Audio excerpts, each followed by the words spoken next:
Welcome to KQEG and Seven Rivers Sports. I'm your host, Terry Erickson. Each week, an inside look into sports, into wellness, and into fitness. Well, this week, the spotlight shines brightly on UWL men's basketball, a team on the rise. As you know, our guests today, Kent Dernbach, along with Terek Nesheim and Luke Norcia. Welcome to the show, guys. Thanks for having us, Terry. Appreciate it. Yeah, great to be here. As we tape the show here on January 20th, 13-2 overall, 3-2 in the WIAC. Some big wins in a stretch over River Falls, a big win over Stevens Point. That must have been special because, as we'll get into, he, coach, an assistant for Bob Semling and Whitewater. Wow. And then a tough loss on Saturday against Platteville. Your rank, Platteville rank, you lost 69-67. More pluses as we turn the corner to 2020 than negatives. Coach, assess the season to date. Well, when we come into this season, every year is so different, right? And this year certainly was that. I mean, we graduated a really nice group of seniors last year, but fortunately for us, we have another group of seniors that were ready to come up, and two of them are right next to me here, and guys that have been in our program and understand our style of play. And when you have that, when you have graduation, it's like, can you step up into newer roles? And you know, Terek for us has been a starter on and off for now 3 years, which is really significant and is a great achievement certainly in this league. And then Luke Norcia, somebody that's been in our program for 5 years and was committed to being the leader of this team and handling the basketball and being that glue guy from the point guard spot. So how's it all going to fit in with each other? And it couldn't have worked out any better. For us to start off, you know, the season 10-0 is a huge credit, you know, to these two guys and their leadership, the work they put in, not only during the summer and into the fall, you know, here early on, but also how we ended last year. You know, when you think about, you know, Luke last year wasn't in our rotation, but we had great practices in January and February because he was willing to step up and be that guy on that second team. And because of that, it was a fluid transition to him being the starting point guard this year. And I can't give him and, you know, Terek enough credit for the job that they've done, along with two transfers that came in, and Sam Burkhart and Zach Hayes, our other two seniors. Good. Well, you hit on some good points that we're going to come back to. One of them you hit on was identifying roles for players. And I've always thought that is such a strong component, such an important part of coaching. So players know exactly what their role is. So there's no ambiguity. There's no like, what do you want me to do, coach? And I see that a lot because there's not definitive communication on exactly what a player's role is. Now, Terek Nesheim, from a 6'6" senior from Mount Horeb. Now, before we went on the air, I said I remember Terek when he played in the All-Star game because I was involved in that. And you had quite a high school senior, had quite a high school career at Mount Horeb. Yeah. Talk about that. Yeah. Well, you know, it started out being special just having my dad as the coach, too. You know, he was our head coach, grew up playing for my dad, and then got to the high school level and got to play for him. So it was already a very special time for me, and just to get to experience that, and then to have the success that we did too. You know, sophomore year, 25-0, #1 in the state, got upset in the sectional final, which was a heartbreaker for us. But then we turned that into extra motivation and came back junior year and won our school's first ever state championship. Again, with my dad as the coach and teammates around me, that we all just kind of blended, and it was a pretty cool experience. So, you know, I did a little research on Terek, but I must admit I didn't know his dad was a coach. I know Dick Bennett very, very well, and I worked his camps and heard him speak, and Tony's been around, and of course the head coach of Virginia, and they've had discussions and shared it with all of us on how difficult it was to play for your dad. Yeah. Tony playing for Dick was not always pleasant. Yeah. How about your situation? I'd probably agree with that. Yeah, no, there was definitely some times where, you know, we just kind of got after it, and, you know, but at that time in high school I was kind of already used to it because, like I said, he was kind of my coach growing up too, and all the way since youth I've been playing for him. So we had kind of already found ways around some of those things. So, you know, by the time we were in high school, we kind of knew how to work around it and do what was best for the both of us, where we weren't always, button heads at all the time. So it ended up working out, and it was great. Well, compare his style to Coach Dernbach's style, would you? I'd say they're pretty similar. They both are defensive-minded people. Gap defense. We played the same defense in high school that we do now. Not afraid to get after players, but also has their back. And so it was, again, another smooth transition. I see kind of a lot of similarities in both of them. Interesting, because I come from a teaching world and a coaching world too, and I've always said to teachers when we'd had meetings with them, like, I don't want you to be my son or daughter's, and the same thing with coach's friend.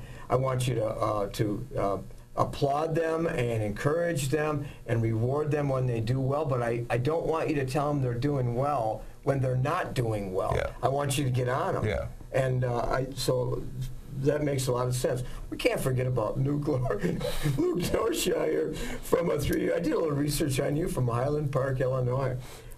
Considerable playing time here, but you had quite a high school career too. Thank you.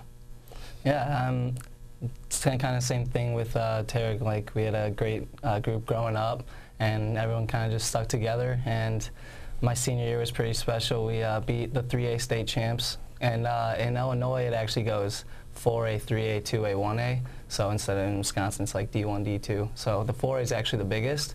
And yeah, I was in that division. And then we ended up being the 3A state champs, and pretty successful season. Ended up losing in the regional championship, but yeah, I definitely had a successful season. And my other friend who also went to Whitewater, David Sachs, you might know him. So, I do. Yeah. So certainly you sort of already alluded to the defining moment in high school is winning the state championship. Well, beating the 3A state championship. Was that? Yeah. Were there other defining moments as you reflect back on your high school years? Yeah. Also, my junior year, we won the regional championship against Lake Forest, who's a pretty big powerhouse in the north suburban area in Illinois, and I would say that was actually probably my most defining moment. Share your thoughts for our viewers on our two guests, what they mean to your team and what they mean to you. That's a great question, because I came here 3 years ago, right? And I knew Terek. I followed him and got to know him and his dad. I recruited him at my previous spot at UW Stevens Point, but I had no idea about Luke Norcia. But when I came in, Terek was a sophomore, and Luke was coming into his sophomore year eligibility-wise. And for these guys to accept me, right? I mean, when you say, what do they mean to me personally? Well, these two are the only members of our program that have been with me for 3 years. And for them to embrace me and what we're trying to build, and not only embrace it, but take it and run with it. And now into their senior year, that's what they're doing. And our start that we've had, the best start in close to 60 years. I mean, that's because of these two guys not only embracing it this year, but embracing it when they were sophomores, of coming in and it's easy for a player to embrace that system when they're getting 20, 25, 30 minutes a game, right? Everybody loves the system then, and if you're winning games. But who embraces what you're trying to build when you might be the guy that you're a role player, that you're a spot starter, that in one of the cases with 3 of our 4 seniors, guys that really weren't in our rotation a ton, and do you still believe then in what the system is? And that's what's so special about our group. And I think special about Division III basketball in general, what we have going on, that these guys truly love the game and they care about their teammates, and it is about the team rather than them. And now it's their opportunity, and they've shined. Well, and I've said this many times on broadcast that it's a reflection of the purest aspect of basketball at the Division III level, and I say that in high school games. One quick sort of side note about I've studied and been friends with Dick Bennett a long time, and he said something that resonates with me based on what you said, and that's, I want a group of players that will enjoy the journey, I'll enjoy them, and they'll enjoy me, despite the record at the end of the season. Mm-hmm. Wow. That's not easy to do, Coach. Well, it's something I'm still learning. It's certainly to do, right? And these, we want to be playing our best basketball into week 18. We're guaranteed 18 weeks. Week 19 is a conference tournament, but there's no guarantee, right? We certainly expect to be there and expect to have a really high seed there, but we want to be playing our best basketball into week 18, and it's a struggle back and forth, as you know, Terry, between a head coach and a player, right? Not every day is pleasant, and that's okay, just as long as they know that I have their back and they have my back, and that we're on the same path together, and that's what we have going on. And hey, we stumbled here on Saturday at home against a ranked team, but how special is it where our program is at, that we have the number 7 ranked team on our home floor, and a 2-point loss is a disappointment, right? And that's where these guys have taken this program. To be ranked in the top 25 for 6 or 7 straight weeks, again, that's where these guys have taken this program, and we want, with all that being said, we have not reached the point of overachieving as a team yet. Before we take a break, you know, athletes are leaders, and if you don't accept the gift that you're given as an athlete, then you shouldn't be an athlete, because it's a gift and you're on a platform. You're on a plateau. With that gift, you need to assume and be accountable for that. And I know you are, Luke, because you're on a leadership group at UWL, SAC. Talk about that. SAC is it's a leadership committee for all captains in the sport, so boys and girls for every sport. And it's just we meet up here and there, and we just have meetings to talk about what we can do to improve the student-athlete life and how we can get more attention towards student-athletes, because in Division III, sometimes not everyone's getting the same attention as maybe a Division I sport does. And I think we've done a good job of talking about that. And you too, Terek, you played in all 27 games last year. You're certainly, as a senior, there's a sense of accountability more so than maybe underclassmen, and I'm sure coaches shared that with you. How do you demonstrate your leadership? Yeah, I think that's the most important part about leadership and trying to lead this team. I think I speak for Luke and I both.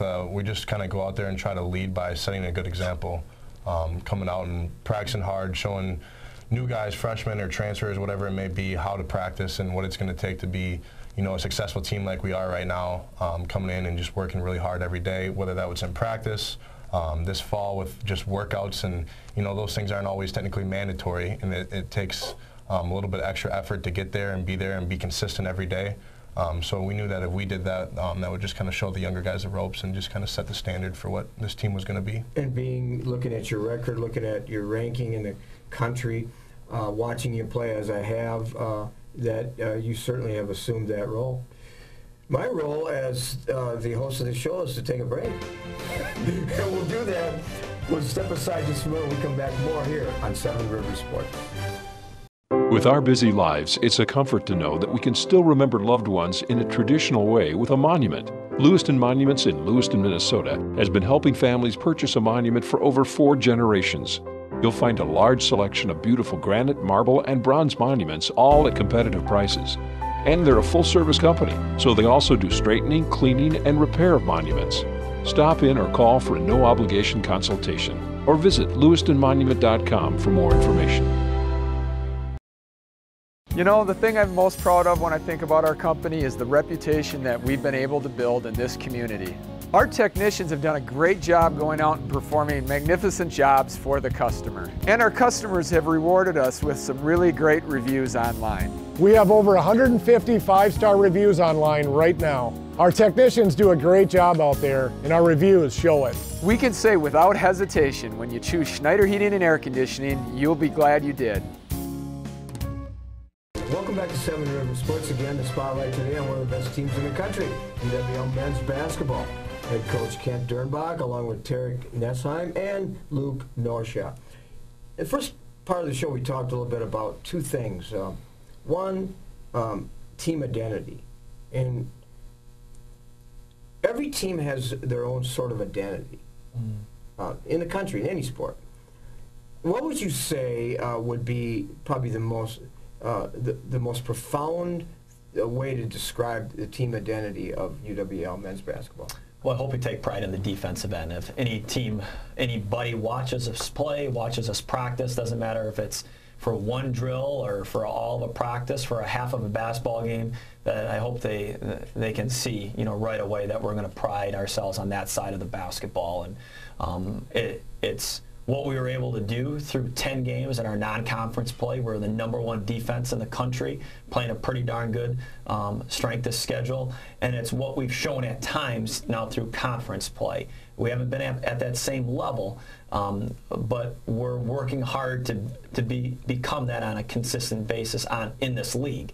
And that's a really hard thing to do, right? And because it's a difficult way to play. I mean, you have to sell yourself on that side of the basketball. You have to exhaust yourself on that side of the basketball, possession after possession, and there is no room for error, no room for slip up. And what's great about our league, if you do, you're going to be taught a hard lesson. But for us to consistently play, it's why we made an NCAA tournament last year, and it's why we're sitting at 13-2 this year. It's because more often than not, we play pretty hard on that side of the basketball, and that's what I was talking about before, earlier on. That's these guys bought into that style of play. Yeah, well, defense is the great equalizer. Many quotes talk about defense. Play defense like you don't like defense played on you when you're on offense. Mm-hmm. That's another one. Defense there's non-negotiables. For example, on offense, you can have a bad day. You can throw bad passes. You can have turnovers. You can miss shots.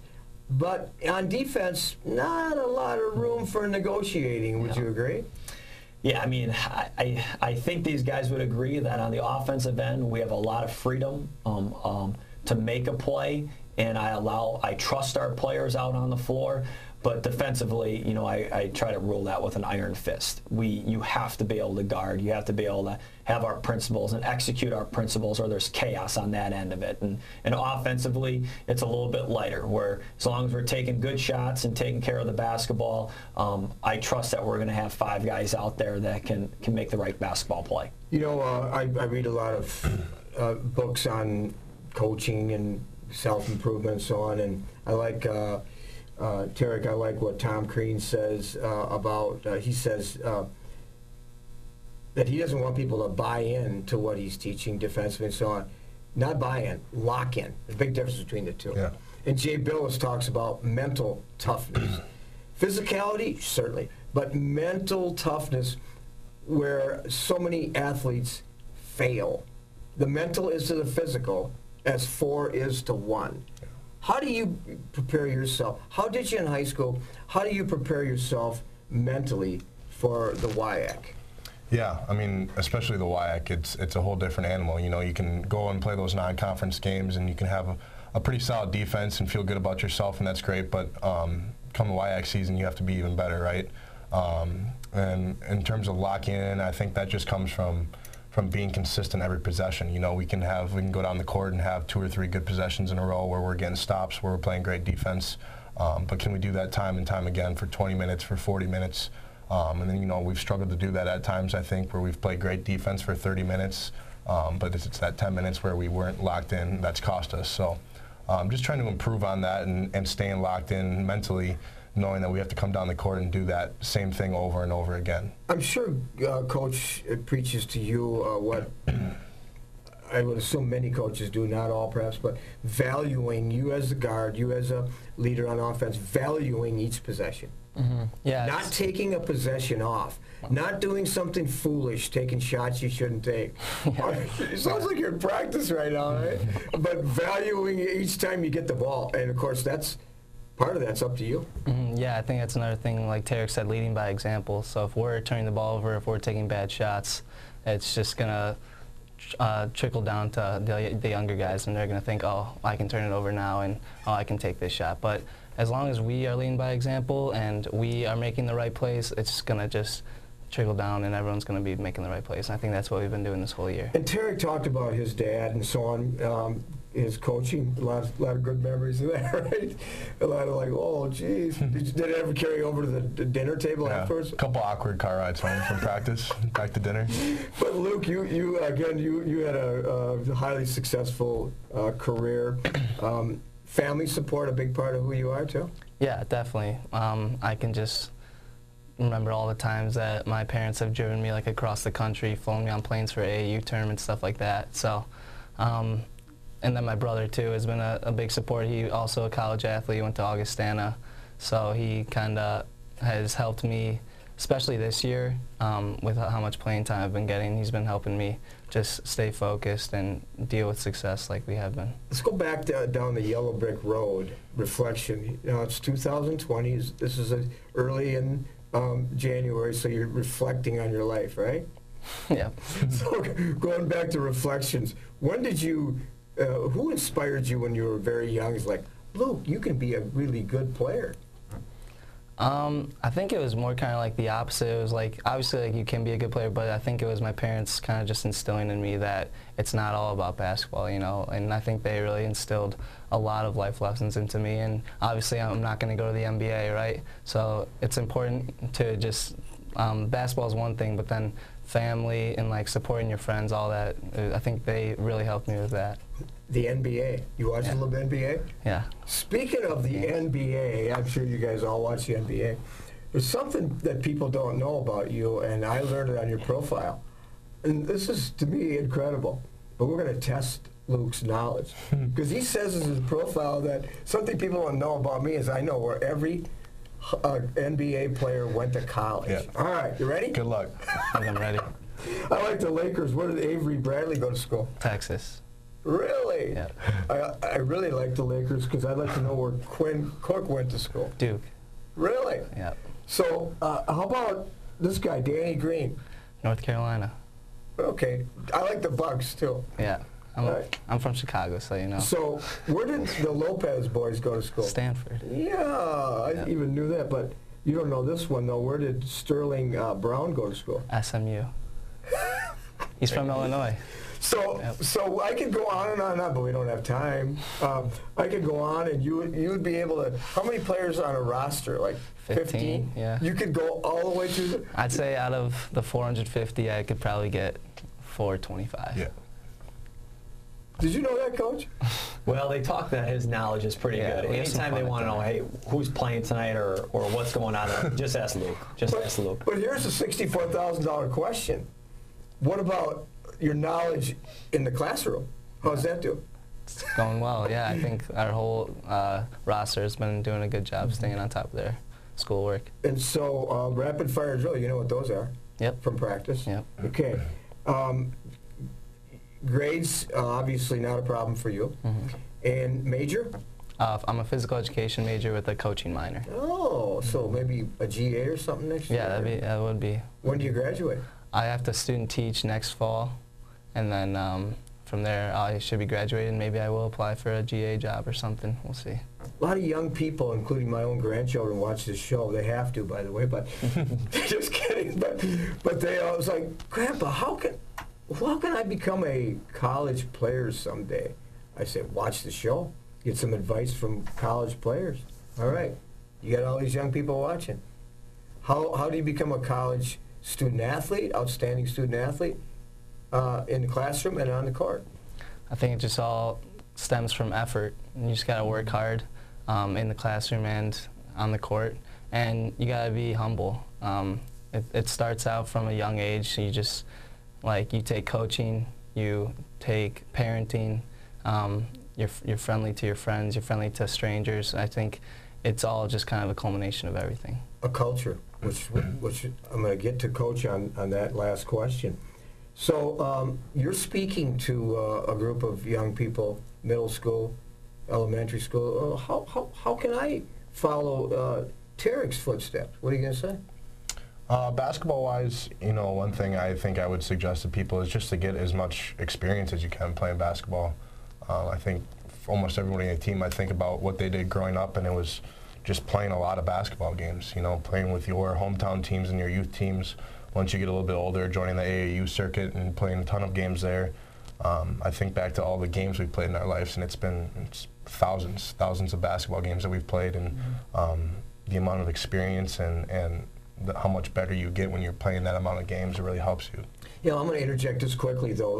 A lot of young people watching, and then I talk to, don't have the opportunity to play at that level of AAU. Yeah, And they still can get to your level. for sure. Because, you know, there's a lot of different opinions from authors and experts on the value of playing AAU. And I can see both sides of it. Yeah. But working hard in the off season. As we end the show, two quick things. Coach, what I admire about what you've done is the culture you've built. Accountability, but yet I got your back. You respect your players. You get on them. You encourage them. And so I want you to touch on that quickly. And then what are we going to see the rest of the way in the WIAC? And again, you touched on this. You received an at-large bid last year, which was first time in a long time you went to the NC2A, played St. Thomas. But so those two questions as we end the show. Well, in terms of our culture, there's no better example than these two guys that are sitting right here. For guys that have came to UW La Crosse, stuck it out. It wasn't perfect the entire way. Neither of them started as a freshman or have had careers where every single game and every year wasn't without challenge. And I think that's what makes their story even better. And as an example of what I hope our program is it's if you put in the work and you're recruiting the right guys, we can really achieve something special. And that's what these two guys, along with Sam and Zach, as seniors, have certainly showed this year, and a great example for it. And you know, going forward, it's the best league in the country, right? We're sitting at 3-2. We still have 2 games left to finish out the first round of the WIAC, and we have a non-conference game, and then play the second half after that. And you know, where can we be? At the end of the day, we want to be playing our best basketball into week 18. And if we're doing that, then we certainly like our chances not only immediately in the WIAC tournament, but certainly in postseason play with hopefully another NCAA too. So like good coaches, you're still on the journey to peak. You're not quite there yet. And you don't want to be there yet, right? Yeah, well, I'm fine with if we can be there and if we can maintain. But we're certainly not there yet. If the season ended right now with where we're at, we would be an underachieving team.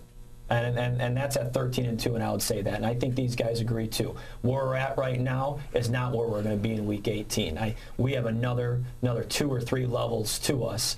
And quite honestly, Terry, we have to get to those if we're going to be one of those teams that's competing in our league and competing for postseason play. I have the utmost confidence that you will reach that pinnacle. And I'm blessed to be the host of this show because I get to meet people like our 2 guests today, and of course I know Coach real well.